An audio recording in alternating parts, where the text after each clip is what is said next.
नमस्ते बच्चों, कैसे हैं आप सब। कक्षा 7 की गणित की क्लास में आज आपका फिर से स्वागत है। बच्चों, आज की क्लास में हम अध्याय 7 त्रिभुजों की सर्वांग क्षमता में प्रश्नावली 7.1 के सवालों को हल करेंगे। तो वीडियो में अंत तक बने रहें। वीडियो को पूरा देखकर इसे लाइक करें, अपने अन्य साथियों को शेयर करें और यदि आप चैनल पर पहली बार आए हैं तो चैनल को सब्सक्राइब कर नोटिफिकेशन बेल के ऑल बटन को जरूर प्रेस कर लें ताकि चैनल पर अपलोड होने वाले प्रत्येक वीडियो की सूचना आपको मिल जाए। तो चलिए शुरू करते हैं आज की क्लास।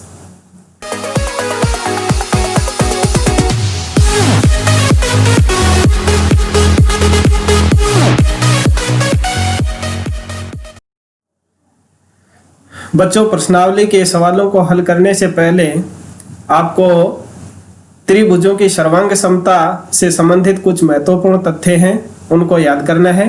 तो सबसे पहले देखिए, सर्वांग सम किसे कहते हैं। सर्वांग सम क्या होता है?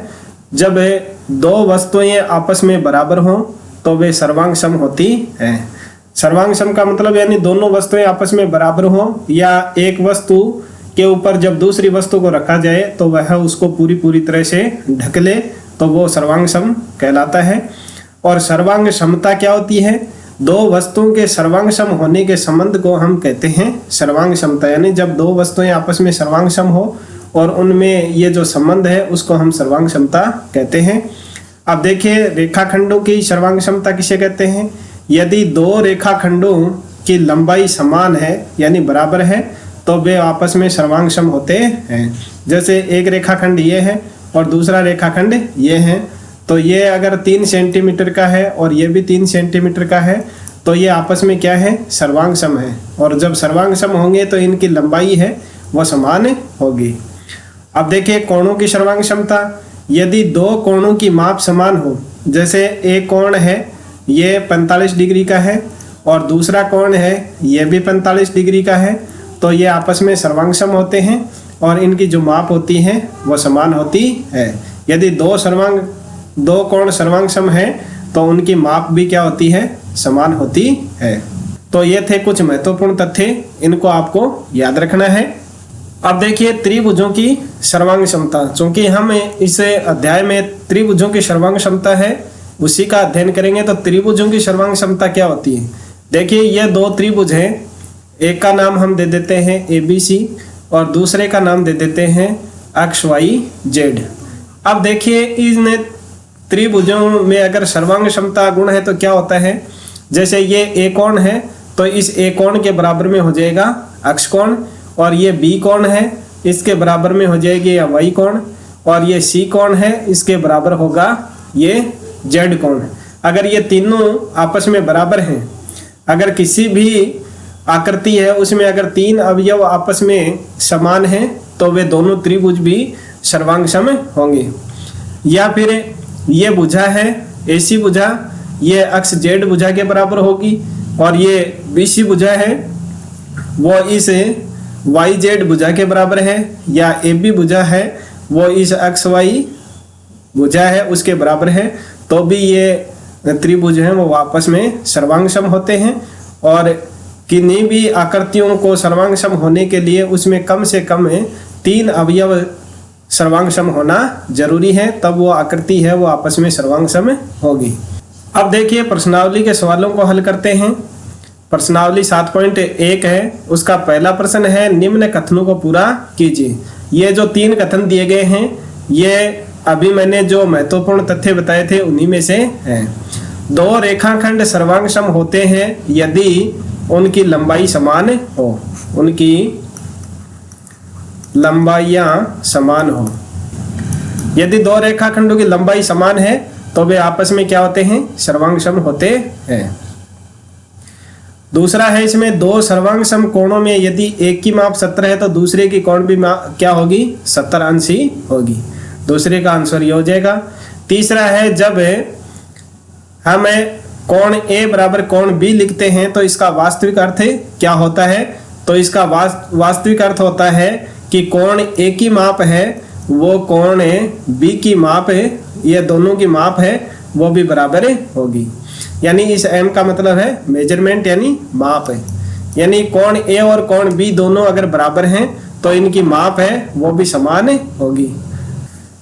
दूसरा सवाल दिया गया है वास्तविक जीवन में जीवन से संबंधित सर्वांग सम आकारों के कोई दो उदाहरण लिखिए। यानी हम हमारे दैनिक जीवन में जो वस्तुएं काम में लेते हैं वो आपस में सर्वांग सम है, उनका आकार सर्वांग सम है, ऐसे हमें दो उदाहरण देने हैं। तो देखिए सबसे पहले आप 1 रुपये का जो सिक्का है उसके ऊपर विचार कीजिए।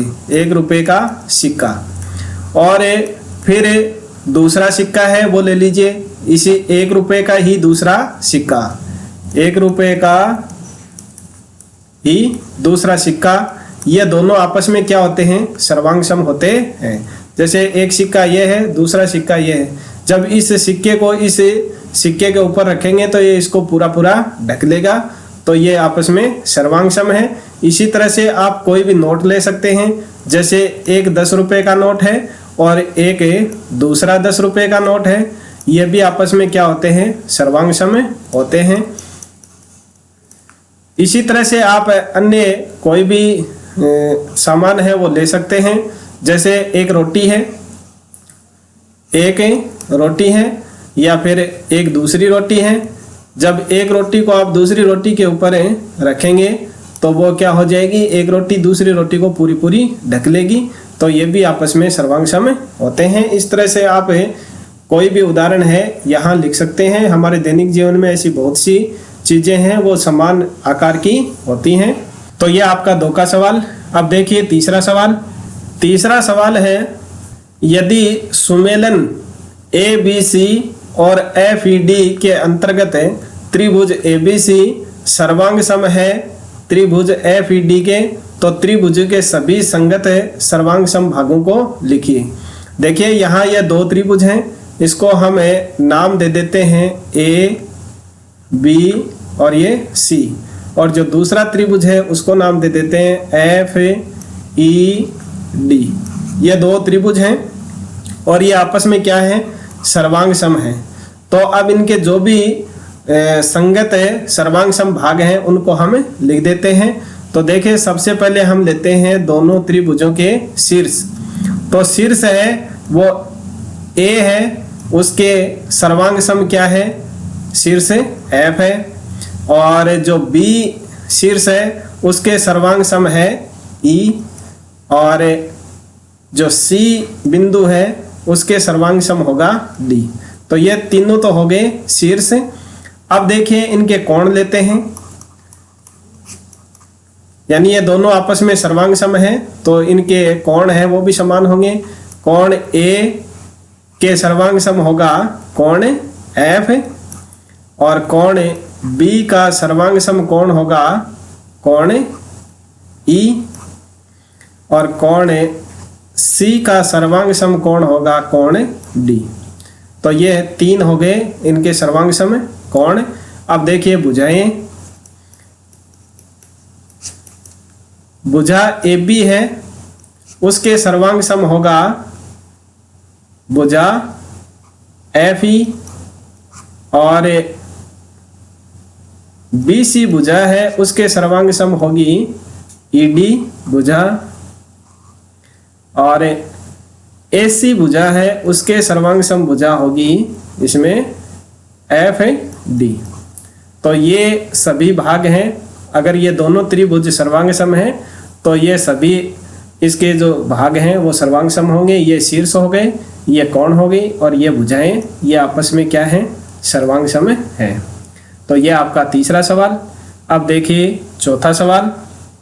चौथा सवाल दिया गया है यदि त्रिभुज DEF सर्वांग सम है त्रिभुज BCA, तो त्रिभुज BCA के उन भागों को लिखिए जो निम्न के संगत हो। देखिए यहाँ हमें 2 त्रिभुज लेने हैं, इसका नाम हम दे देते हैं DEF, और जो दूसरा त्रिभुज है उसका नाम हम दे देते हैं BCA।